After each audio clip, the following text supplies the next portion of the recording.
Let me pay respect to the Wurundjeri First Nation. I bring greetings from Cape York Peninsula. Thank you, friend John Wiley and the State Library of Victoria for the honour of presenting this year's oration in memory of Sir Keith Murdoch, whose family we acknowledge tonight. Being in a library, a glorious library, I'm reminded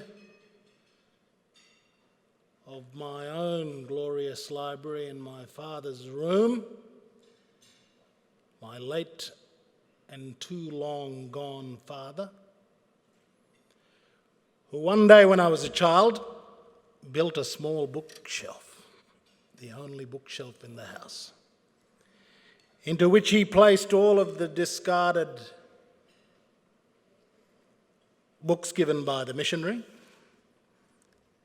which he and I scoured night after night, me searching for something interesting other than the latest treatise on the book of Deuteronomy.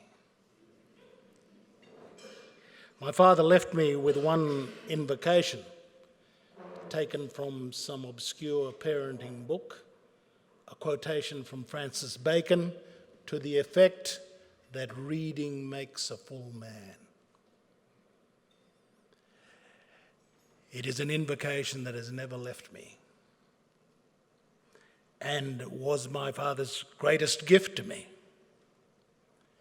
that reading makes a full man. My subject tonight is the legacy of the great American public intellectual and politician, Daniel Patrick Moynihan, the author of one of the most famous briefings in the history of public policy. As an aide in President Lyndon Johnson's Labor Department, Moynihan's 1965 paper, The Negro Family, The Case for National Action, argued the US government was underestimating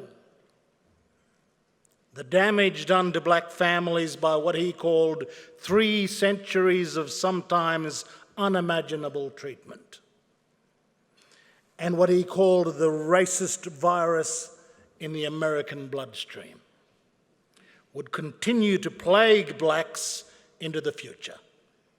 He wrote that the Negro American has survived at all is extraordinary. A lesser people might simply have died out, as indeed others have. But it may not be supposed that the Negro American community has not paid a fearful price for the incredible mistreatment to which it has been subjected over the past 3 centuries. The Negro family, battered and harassed by discrimination, injustice, and uprooting, is in the deepest trouble. While many young Negroes are moving ahead to unprecedented levels of achievement, many more are falling further and further behind. 50 years later, we live in the wake of Moynihan's electrifying thesis on African American prospects in the wake of civil rights. The discourse reverberated here in Australia. Moynihan's was an attempt to identify the radical centre in thinking about the legacy of slavery and racism and its effects on African Americans, and what it would mean for the hopes and dreams they held after the catharsis of civil rights. These 50 years saw a tumultuous dialectic play out between those captured by Moynihan's striking call to arms and those alarmed by its analysis.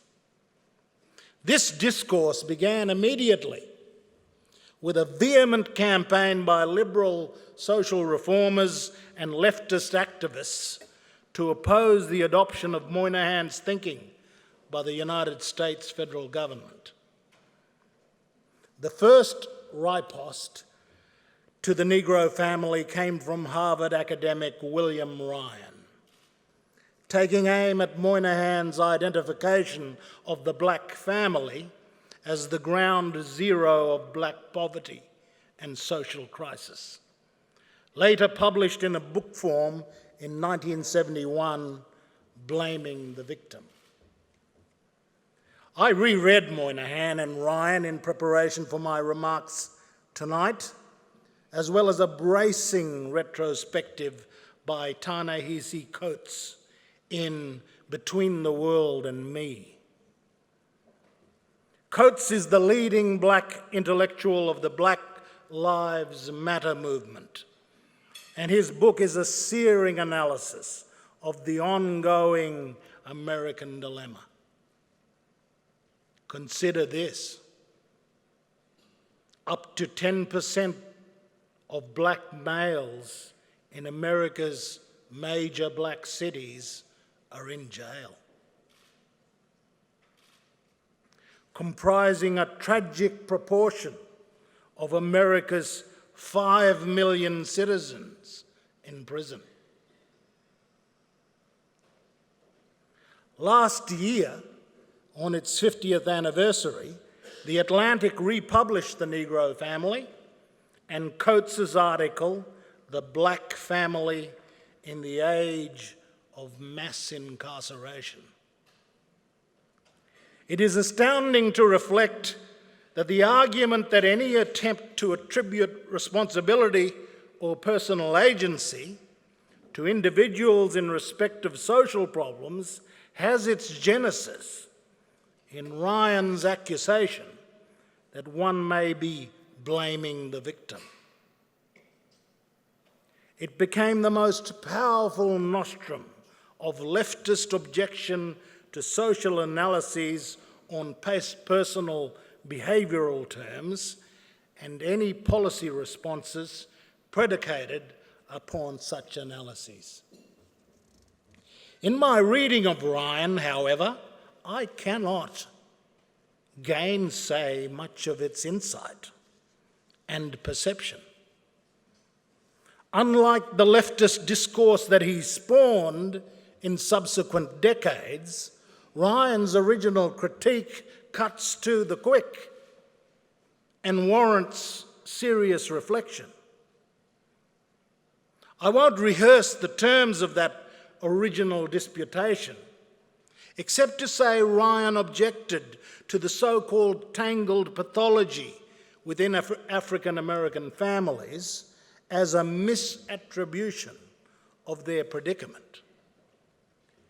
Whilst Moynihan's denunciation of the ongoing horrific effects of racism against black Americans was unequivocal, Ryan cogently argues slavery was not the immediate cause of the problems manifesting in black families. Poverty and racial discrimination were their cause. Similar problems were manifesting with other peoples around the world in like circumstances. I find Ryan's critique sobering in long retrospect, because he reminds us of the danger of conveniently pathologizing specific aspects of black life, particularly family life in the ghettos, without turning our eyes to the economic and structural circumstances in which these families live and the deprivations they not only suffered in the distant past, but continued to endure. Social policy responses in the modern era have been confined to addressing segments of egregious disparity without looking at the broader circumstances that gave rise to those problems and which, more importantly, drive these problems into the future. The chief accusation against Moynihan is the Negro family's causal role in poverty. This is, I think, unfair. The better way to understand Moynihan's argument is that the Negro family was the victim and became the transmitter of poverty. Once entrenched, with all its effects on black family life, the family then becomes the means by which poverty is transmitted to children.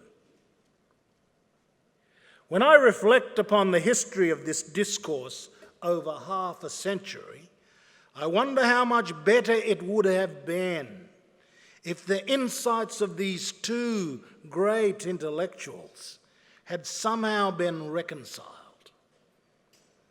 each correcting and balancing the other, rather than repudiating each other. Instead, they became polar opposites. In an unresolved discourse that organized a liberal progressive tribe on the one side and a conservative tribe on the other. Charles Murray's 1984 book, Losing Ground, which laid out the modern articulation of welfare reform, is the legatee of Moynihan's Negro family. However, the very alarm harbored by Ryan that the political and intellectual right would pathologize and blame African Americans for their own predicament was realized when Murray and Richard Herrnstein subsequently published The Bell Curve, spuriously arguing that black Americans were intellectually inferior to whites. The problem of poverty and social inequality had their source in the innate character and genetics of black people, and the old assumptions about black racial inferiority found its new sociological cloak in the bell curve. Attempts to build policy in the radical center found their apotheosis in President Bill Clinton's enactment of the Personal Responsibility and Work Opportunity Reconciliation Act, PERORA, in 1996, aiming, in Clinton's invocation of Moynihan's original words, to end welfare as we know it. It sought to reconcile the behavioral dimension of welfare dependency and the structural opportunity of employment.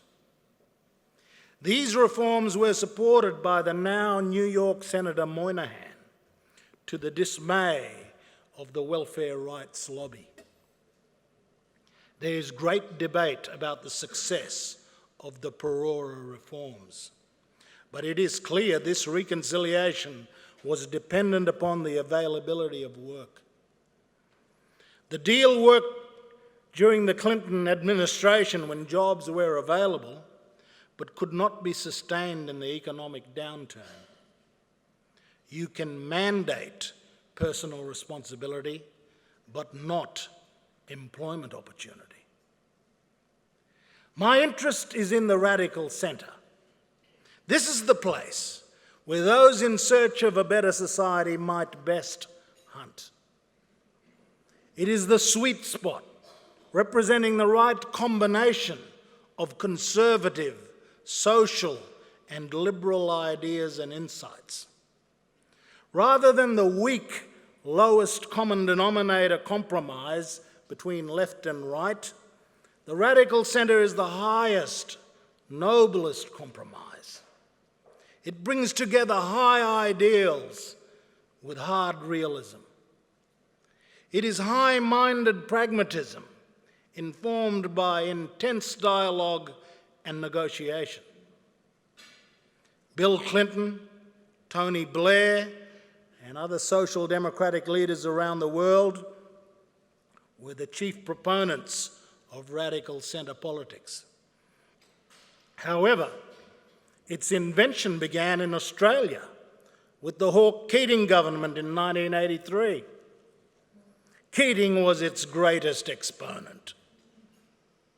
My own view is the difference between Keating as the champion of the radical centre, seeking to produce social good underpinned by economic reform, and John Howard, is that Howard was the great manager of the centre, whereas the exceptional character of Keating's leadership was to drive the radical centre, to pursue reform and not just manage.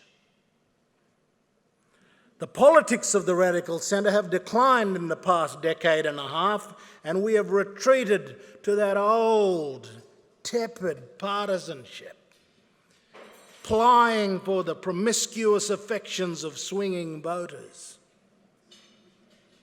The terms of public political debates are largely between the 15% of the far right against the 15% of the far left, with the middle just sagging.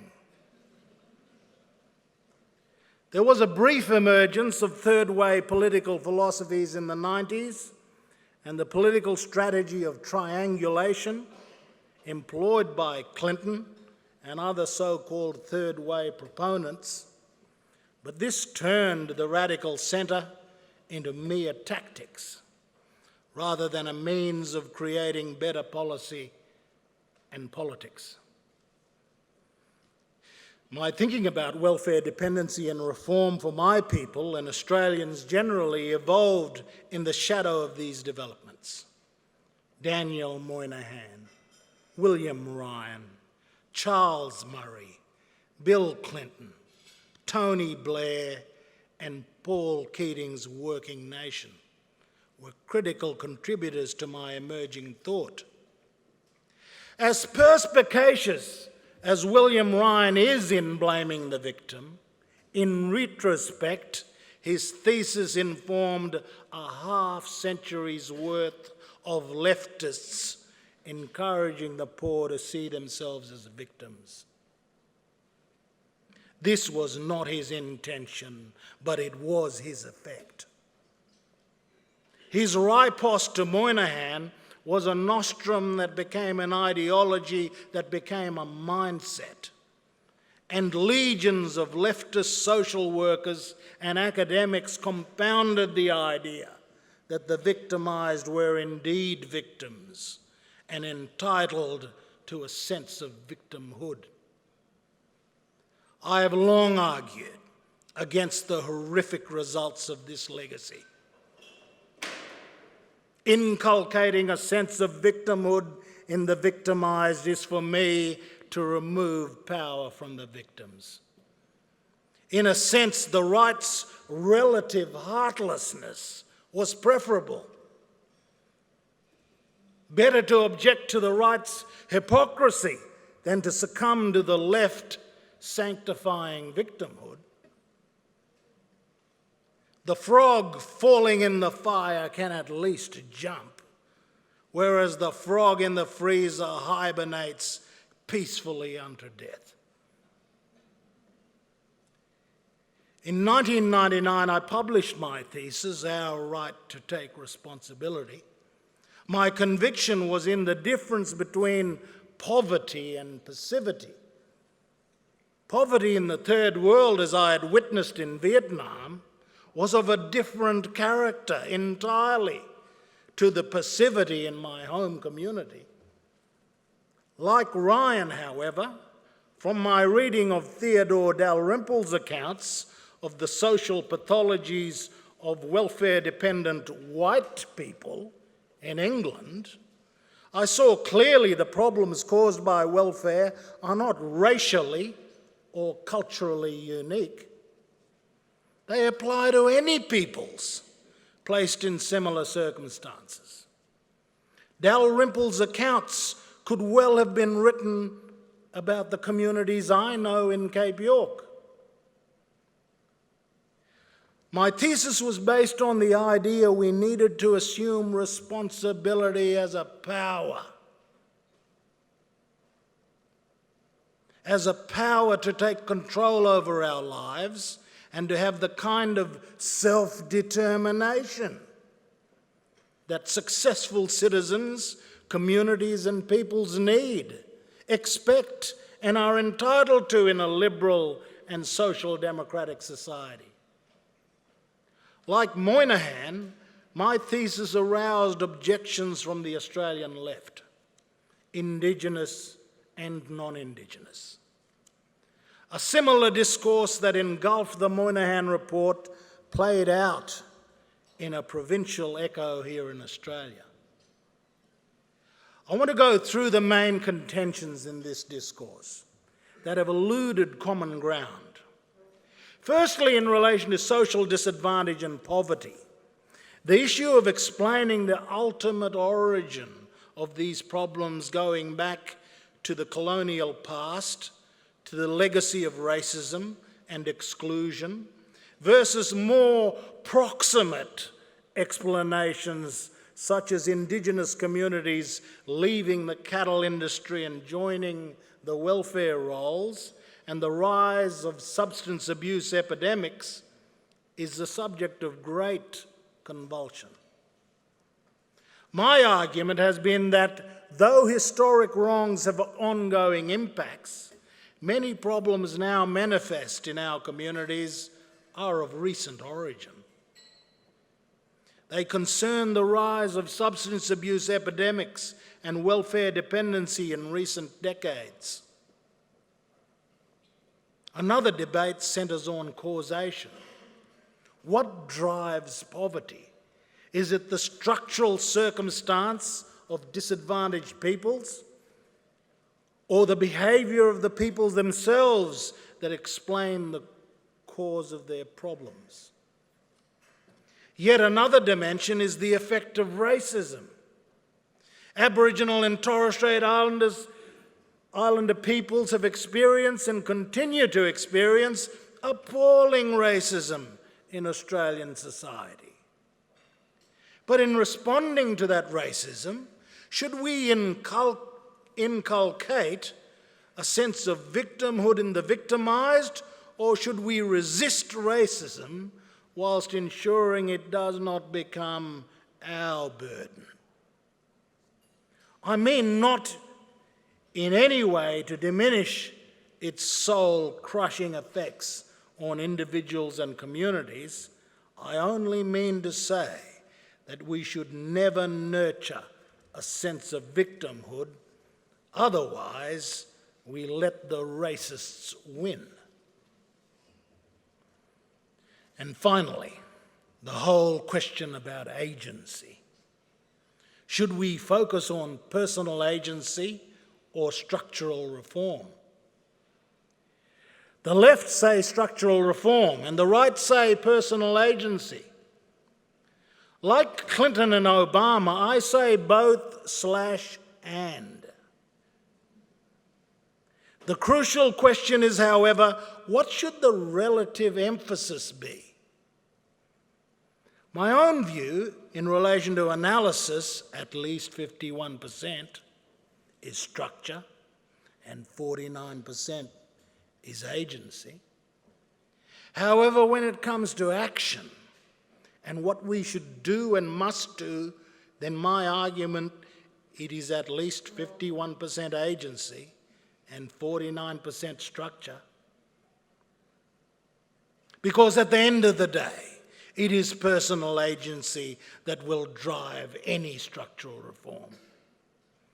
We can't just sit back and hope structural reform will somehow happen and absolve us of the necessity of agency. This is the passive leftist daydreaming of social justice. Social justice, in truth, is secured when 2 by 2, clutching our children to our breasts, we climb the stairs of social progress in pursuit of better lives for our families, animated by the engine of our own liberal self-interest, whilst supported by the social underpinnings of that staircase built by the distribution of opportunity. We need strong, healthy, educated children to emerge in distressed communities, whilst at the same time working for structural change. The stronger our children are, the better they will be able to fight for future reform. In 2015, 8 regional communities across Indigenous Australia provided the federal government an agenda for empowered communities. which grapples with the structural dimensions of Indigenous empowerment. This blueprint sought to answer the call made in the 1990 Royal Commission into Aboriginal deaths in custody. 25 years after the Commission, the number of Indigenous people in prison has doubled.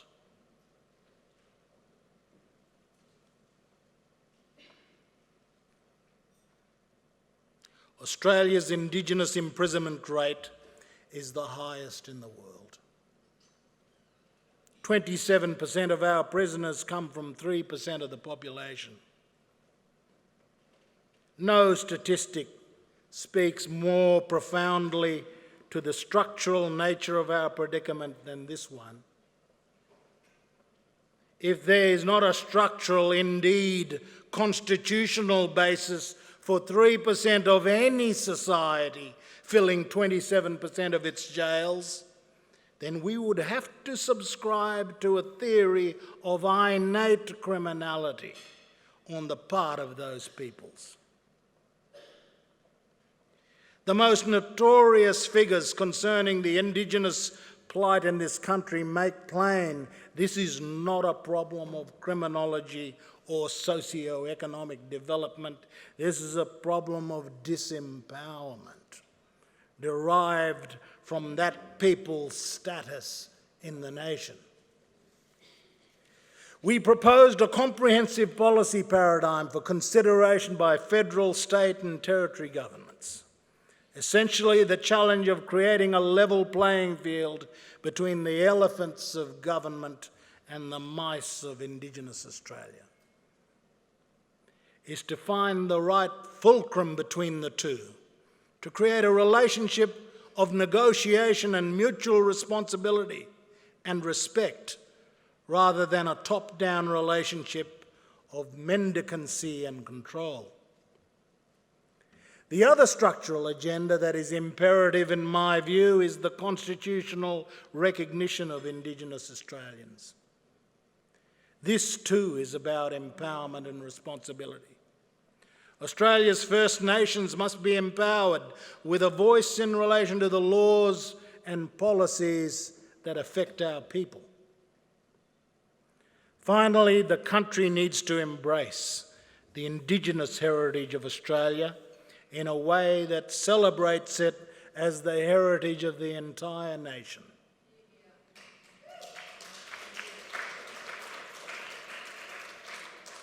And which provides assurance to our First Nations that the extraordinary languages and cultures of this land may endure long on this continent, as they have done for more than 50,000 years. Empowerment, recognition, and cultural embrace. These are the structural agendas of Indigenous policy to which we must employ the shoulders of the nation. But achieving them must be the mutual responsibility of Indigenous Australians and non-Indigenous Australians alike. We all recognise the problems and yearn for solutions. The question is, will the nation's leaders take up this challenge? Are we willing to work together to make the paradigm shifts that are needed? Is anybody willing to lead? As a nation, we must have the courage to change the way we do business in Indigenous affairs.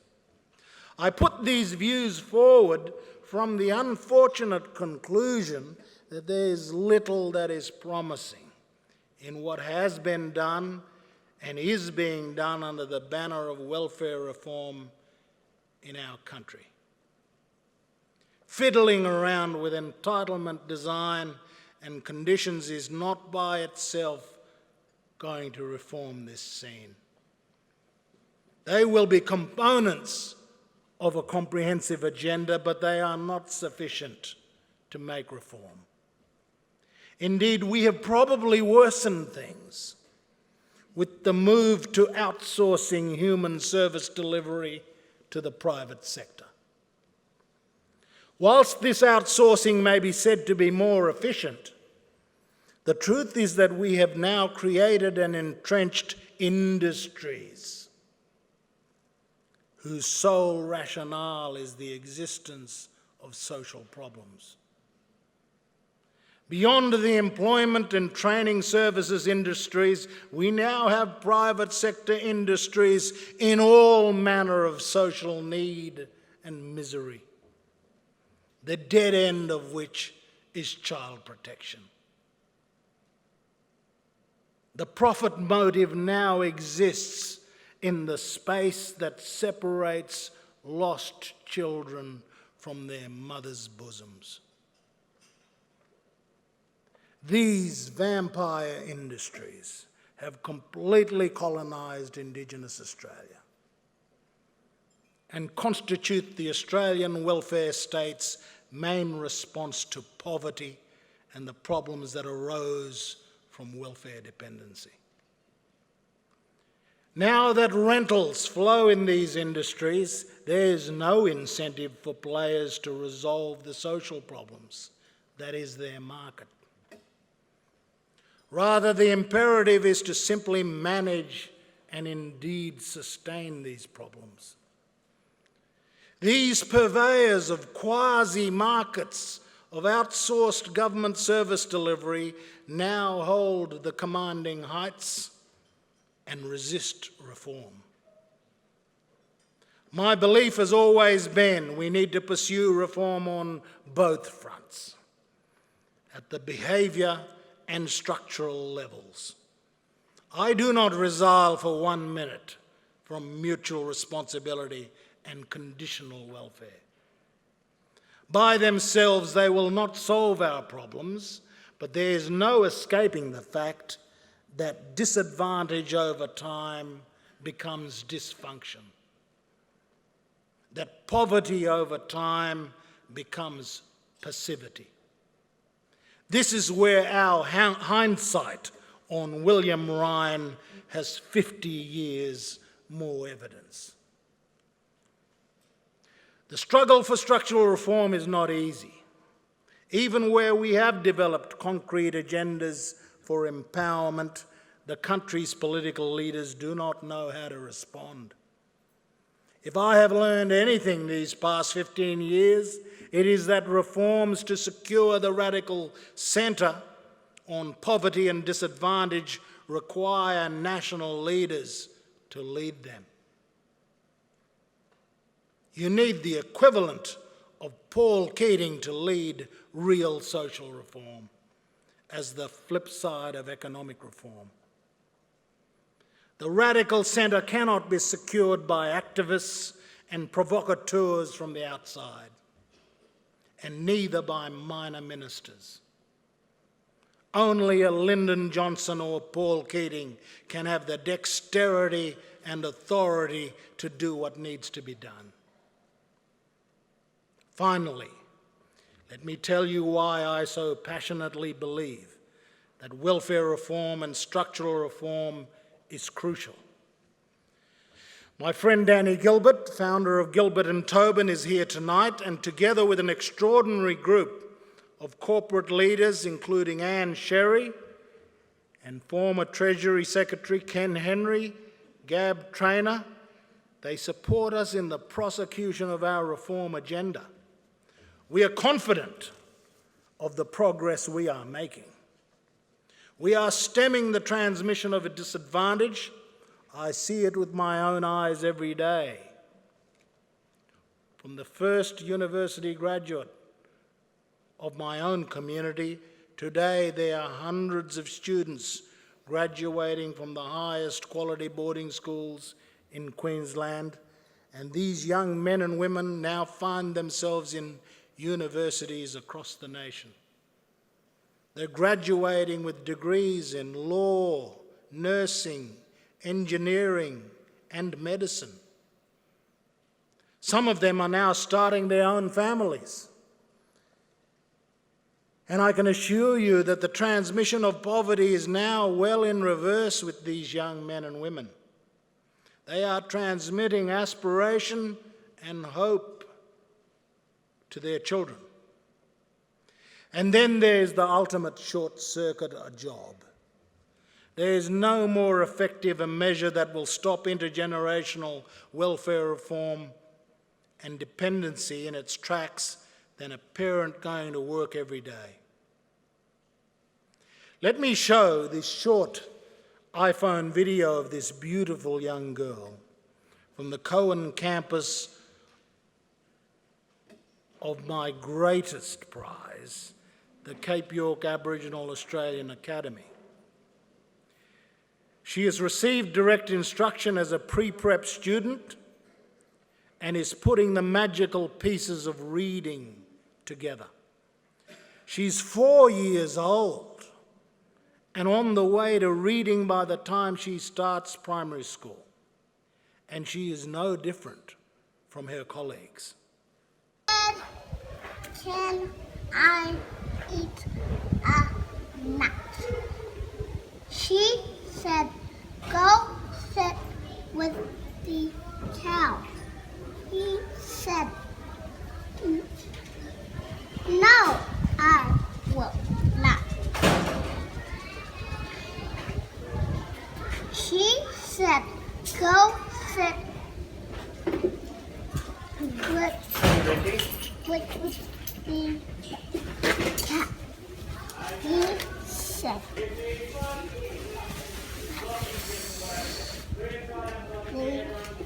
the cat can eat. These are the great pleasures of my work. Nothing excites me more than seeing this kind of magic. I have utmost optimism for this little girl's future. Her parents send her to school at above 95% attendance rates. Her family puts money aside into a trust account for her education every week. She has hundreds and at times more than $1,000 in her trust fund, depending whether uniforms, tuck shop, musical instruments and books have been purchased from her funds. Her mother and father know something is going on for their beautiful child, and they are engaged.